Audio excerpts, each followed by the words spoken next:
आप सभी को जय मसीह की। आज परमेश्वर के वचन में आप सभी का स्वागत है। परमेश्वर पिता आज अपने वचनों के द्वारा आप सबको बहुत ऐसे आशीष को दे। आज हम परमेश्वर के वचनों से कुछ बातों को सीखेंगे और परमेश्वर का वचन आज हमें कुछ बातों को बताना चाहता है कि क्या सभी लोग परमेश्वर के पास आ सकते हैं। परमेश्वर का वचन इस प्रकार से कहता है, परमेश्वर ने जगत से ऐसा प्रेम किया कि उसने अपना इकलौता पुत्र दे दिया ताकि जो कोई उस पर विश्वास करे वो नाश ना हो परंतु अनंत जीवन पाए। और परमेश्वर ने तो सारे संसार को क्या क्या निमंत्रण दिया, लेकिन आज बहुत सारे लोग विश्वास नहीं कर पा रहे। कारण क्या है?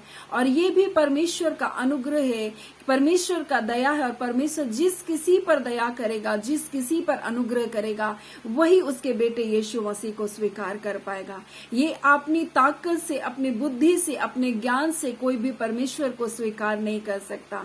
इसलिए यूहन्ना 6 उसका 65 में इस प्रकार से लिखा है, और उसने कहा, इसलिए मैंने तुमसे कहा, जब तक किसी को पिता की ओर से यह वरदान ना दिया जाए तब तक वो मेरे पास नहीं आ सकता। यानी कि यीशु मसीह के पास आने के लिए भी हमें एक वरदान दिया जाता है। ये अनुग्रह हमारे जीवन पर उंडेला जाता है ताकि हम परमेश्वर के, उसके बेटे यीशु मसीह को हम अपने जीवन में स्वीकार कर सके, उसको अपने उद्धारकर्ता के रूप में हम स्वीकार कर सके। ये भी परमेश्वर का अनुग्रह है। और हर एक कोई को ये अनुग्रह नहीं मिल पाता, क्योंकि परमेश्वर मन को जांचने वाला परमेश्वर, मनुष्य के हर एक बातों को परमेश्वर परखने वाला परमेश्वर। और भजन संहिता में इस प्रकार से लिखा है, परमेश्वर की आंखें इस पृथ्वी पर लगी रहती है, हर एक मनुष्य के चाल चलन पर परमेश्वर की आंखें लगी रहती है। और परमेश्वर का वचन बोल रहा है कि उसने कहा, इसलिए मैंने तुमसे कहा, जब तक किसी को पिता की ओर से यह वरदान ना दिया जाए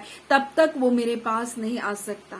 और परमेश्वर का वचन इसी 6 का 45 में इस प्रकार से लिखा है, भविष्यवक्ताओं के लेखों में यह लिखा है कि वे सब परमेश्वर की ओर से सिखलाए हुए होंगे, और जिस किसी को ने पिता से सुना और सीखा है वही मेरे पास आता है। यानी आप सोचते हैं, मैं क्यों कर अचानक ही एक दिन परमेश्वर के भवन चला गया, मैं क्यों कर किसी के घर में प्रार्थना करने के लिए चला गया, मैं क्यों कर अचानक ही मेरी बीमारी के समय मुझको किसी मसीह की याद आ गई। ये आपकी योग्यता नहीं थी, ये परमेश्वर का अनुग्रह था जो आपको परमेश्वर ने ये वरदान के रूप में दिया कि आप परमेश्वर तक पहुंच सके, परमेश्वर के भवन तक पहुंच सके। इसलिए परमेश्वर का वचन कहता है, परमेश्वर की ओर से सिखाए हुए होंगे, और जिस किसी ने पिता से सुना और सीखा है वही मेरे पास आएगा। यानी परमेश्वर का आत्मा उनको अगुवाई करते हुए परमेश्वर के निकटता में लेकर जाता है। परमेश्वर का आत्मा उन्हें सिखाता है, परमेश्वर का आत्मा उनको प्रेरित करता है कि दुखों के समय में वो जाकर के परमेश्वर को ढूंढे। और इसलिए यीशु मसीह बोल रहा है कि जब तक, बोलता है, पिता का यह वरदान ना दिया जाए तब तक वो मेरे पास नहीं आ सकता, बोल रहा है। और एक बार यीशु मसीह के चेलों ने उससे पूछा कि परमेश्वर का कार्य करने के लिए हम क्या करें, तो यीशु ने उनसे कहा, परमेश्वर का कार्य यह है कि तुम उस पर जिसे उसने भेजा है उस पर तुम क्या करो, विश्वास करो। यानी बोल रहा है, मुझको जो परमेश्वर ने भेजा तुम मुझ पर क्या करो, विश्वास करो। बोल रहा, अगर तुम परमेश्वर के लिए कार्य को करना चाहते हो तो मुझ पर तुम क्या करो, विश्वास करो। यूहन्ना 6 उसका 28 में इस प्रकार से लिखा है कि परमेश्वर का कार्य यह है कि तुम उस पर जिसे उसने भेजा तुम क्या करो, विश्वास करो। परंतु आज बहुत सारे लोग यीशु मसीह से मुकर जा रहे हैं, यीशु मसीह की प्रतीति नहीं कर पा रहे। कारण क्या है? यूहन्ना 10 उसका 26 में लिखा है, परंतु तुम प्रतीति नहीं करते, विश्वास नहीं करते, क्योंकि तुम मेरी भेड़ों में से नहीं हो। और तुम मेरी भेड़ों में से नहीं, इसलिए तुम मेरी आवाज को क्या नहीं कर पा रहे हो, सुन नहीं पा रहे हो। इसलिए परमेश्वर का वचन कहता है, मेरी भेड़ें मेरे शब्द सुनती है, बोल रहा है, और मैं उन्हें जानता हूं और वो मेरे पीछे पीछे चलती है। यानी मेरी आवाज को सुनती है और वो मेरे पीछे पीछे क्या करती है, चलती है। और मुझसे पहले भी बहुत सारे चोर और डाकू आए, बोले तुम्हें लूटने के लिए, तुम्हें बर्बाद करने के लिए, तुम्हें नाश करने के लिए मुझसे पहले भी बहुत सारे लोग आए, परंतु तुमने उसकी ना सुनी। क्योंकि बोलते हैं कि क्योंकि तुम मेरी भेड़ हो इसलिए तुमने उसकी ना सुनी, बोल रहा है। और इसी प्रकार से लिखा है, जितने मुझसे पहले आए वे सब चोर और डाकू हैं, परंतु मेरी भेड़ों ने उनकी ना सुनी करके बोल रहे हैं। क्योंकि जो परमेश्वर की भेड़ है वह परमेश्वर की आवाज को क्या करती है, पहचानती है। परमेश्वर की बातों को क्या करती है, समझती है। परमेश्वर की बातों को क्या करती है, वो सीखती है। और परमेश्वर का वचन कहता है कि वह परमेश्वर की ओर से सिखाए हुए होंगे और परमेश्वर का आत्मा उनको प्रेरित करेगा। परमेश्वर का आत्मा उनको सिखाएगा कि वो उसको किस मार्ग में चलना। इसलिए वो यीशु मसीह बोल रहा है, जब तक पिता की ओर से तुमको ना दिया जाए ये वरदान, तब तक तुम मेरे पास नहीं आ सकते बोल रहा है।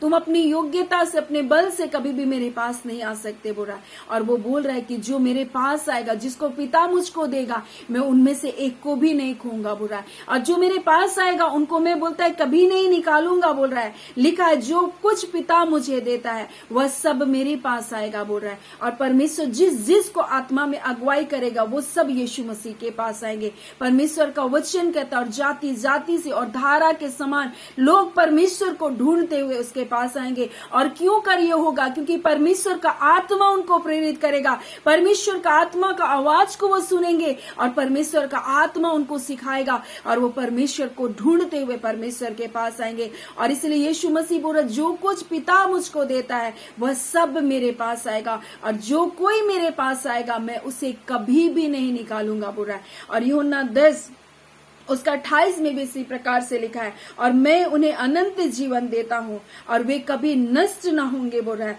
और जो उन्हें मेरे हाथों से बोलता है, और कोई उन्हें मेरे हाथों से छीन नहीं लेगा बोल रहा है, और कोई भी मेरे हाथों से उसको कोई छीन नहीं सकता बोल रहा है। यानी आप परमेश्वर के हाथों में हैं। जब आप उसकी भेड़े हैं, जब आप उसकी आवाज को सुनते हैं, जब आप उसके पदचिन्हों पर चलते हैं, और परमेश्वर का वचन आपसे ये प्रतिज्ञा कर रहा है, परमेश्वर का वचन आज आपसे कर रहा है कि वो आपको नष्ट नहीं होने देगा बोल रहा है। वो आपको बोल रहा है कभी नहीं निकालेगा बोल रहा है। कितनी भी विपरीत परिस्थितियां आपके जीवन में आए या फिर आप गिर भी गए हैं, आपको परमेश्वर बोल रहा है वो आपको नहीं निकालेगा। परमेश्वर का वादा है वे फिर कभी नष्ट ना होंगे और कोई उनको मेरे हाथों से छीन नहीं सकता। दुष्ट आपको परमेश्वर के हाथों से छीन नहीं सकता, क्योंकि आप परमेश्वर की भेड़े हैं। आप परमेश्वर की आवाज को सुनते हैं, आप परमेश्वर की इच्छा के अनुसार चलने वाले लोग हैं। और परमेश्वर का वचन कहता है मैं अपनी भेड़ों को क्या करता हूँ, जानता हूँ बोल रहा है। और बोलता है मेरी भेड़ें भी मुझको क्या करती है, मेरे शब्द को पहचानती है और इसलिए वो मेरे पीछे आती है। और जो शब्द नहीं सुन रही, क्योंकि वो उनकी भेड़ें नहीं है इसलिए उसका शब्द भी नहीं सुन रही। जो विश्वास नहीं कर रही इसलिए विश्वास नहीं कर रही है, क्योंकि वो परमेश्वर की भेड़ें नहीं है बोल रहा है। और परमेश्वर का वचन इस प्रकार से कहता है कि ये परमेश्वर का वरदान है, परमेश्वर की दया है, परमेश्वर का अनुग्रह है कि आप परमेश्वर के पास आने पाए। आप ऐसे ही अकस्मात या अचानक आप परमेश्वर के पास नहीं आ गए। आप ऐसे ही कोई दुर्घटनावश आप परमेश्वर के पास नहीं आए। ये परमेश्वर का वरदान था, परमेश्वर का दया था कि आप परमेश्वर के पास आए, क्योंकि परमेश्वर आपसे प्रेम करता है। परमेश्वर ने आपके हृदय को देखा, परमेश्वर ने आपके मन को देखा, परमेश्वर ने आपकी दशा को देखा, परमेश्वर ने आपके दुख को देखा, परमेश्वर ने आपकी पीड़ा को देखा और परमेश्वर ने अनुग्रह किया और आपको अपने पास बुलाया है। उसके बेटे यीशु मसीह की संगति में बुलाया है और उसका बेटा यीशु मसीह भी बोल रहा है जो मेरी भेड़ें हैं मेरा शब्द को सुनती है और मैं भी उसको कभी नहीं निकालूंगा, मैं भी उसको कभी नहीं छोड़ूंगा, मैं भी उसको कभी नहीं त्यागूंगा और मेरे हाथ से उसको कोई भी छीन नहीं सकता, मैं उसको नष्ट नहीं होने दूंगा। और ये परमेश्वर का वादा है बोल रहा है, परमेश्वर का प्रतिज्ञा है आपके लिए। और परमेश्वर तो आज अपने वचनों के द्वारा आप सबको बहुत ऐसे आशीष को दे। आमीन। आइए हम प्रार्थना करें। धन्यवाद देते हैं जीवते सच्चे सामर्थी मेरे पिता परमेश्वर, सचमुच खुदावन परमेश्वर पिता, आपके निकट आना प्रभु जी, आपकी हुजूरी में आना खुदावन हमारी योग्यता नहीं थी पिता, परंतु आपकी दया और आपका अनुग्रह आपका वरदान है खुदावन प्रभु। और आपकी इच्छा के बगैर, आपकी मर्जी के बगैर कोई आपके पास नहीं आ सकता, कोई आपके बेटे यीशु मसीह पर विश्वास नहीं कर सकता प्रभु जी। हाँ खुदावन परमेश्वर प्रभु जी, और आप कहते प्रभु जी जब हम आपकी भेड़े हैं प्रभु जी तो आप पिता, हाँ पिता आपके पिता कहते कि मुझ पर विश्वास कर प्रभु जी। हाँ खुदा आपके कार्य अगर हम करना चाहते तो आप पर विश्वास करें खुदान प्रभु जी, क्योंकि आप अद्भुत और अलौकिक है खुदान, और अद्भुत कार्य को प्रभु अपने बच्चों की जिंदगी में करते खुदान। और आज आप अपने बच्चों के जीवन में कार्य करना चाहते प्रभु जी। हाँ खुदान, अपने नाम की महिमा को प्रकट करना चाहते खुदान प्रभु। और इसी घड़ी परमेश्वर पिता हम प्रार्थना करते खुदावन परमेश्वर, आपसे निवेदन करते मेरे पिता, आज जितने लोग परमेश्वर पिता अपने जीवन में शंकाओं में प्रभु जी, उनके शंकाएं प्रभु यीशु के नाम से दूर होने पाए। इन वचनों के द्वारा उनके जीवन के बंधन टूटे खुदावन यीशु के नाम से। आज बीमारी के बंधन, दुष्ट आत्माओं के बंधन टूटे यीशु के नाम से। हर प्रकार का अंधकार प्रभु परिवार से जाता रहे, हर प्रकार का निराशा जाता रहे खुदान प्रभु जी। आवश्यकताएं पूरी हो यीशु के नाम से, छुटकारा मिले यीशु के नाम से प्रभु जी। हर अंधकार के कार्य, हर शैतान की युक्तियां इनके परिवारों से यीशु के नाम से हम तोड़ते हैं खुदावन यीशु के नाम से। इसी घड़ी उनके सारे बंधन टूटे, इनके परिवारों से अंधकार के बंधन टूटे, पुरखौतों के श्राप के बंधन टूटे यीशु के नाम से। खुदावन परमेश्वर पिता आपका वचन कहता है प्रभु, विधि का वो लेख जो इनके नाम पर, उनके विरोध पर लिखा गया था, यीशु अपने क्रूस पर टंग कर उसका खुला तमाशा बनाया। आज जो कुछ इसके विधि में, इनके भाग्य में लिख दिया गया था खुदा, लोगों ने कहा तुम्हारा भाग्य ऐसा होगा, आज सारी बातें को कैंसिल करते आपके क्रूस के कारण खुदावन प्रभु। आज सारी बातें बदले इनके जीवन से यीशु के नाम से। निराशा इनका भाग नहीं हो सकता, हारा हुआ जीवन इनका भाग नहीं हो सकता, परंतु हम जय और छुटकारे की घोषणा करते आपके लोगों के जीवन में।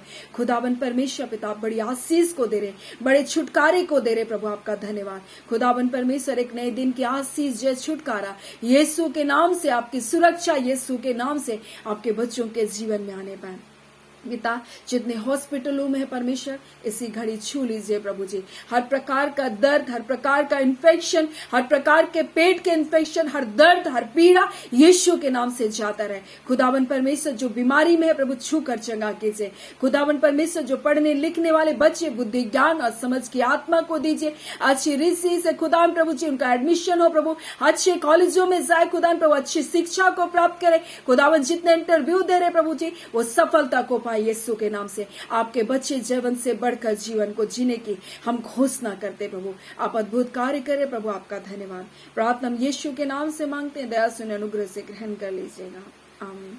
परमेश्वर पिता आप सबको बहुत ऐसी आशीष को दें, आमीन।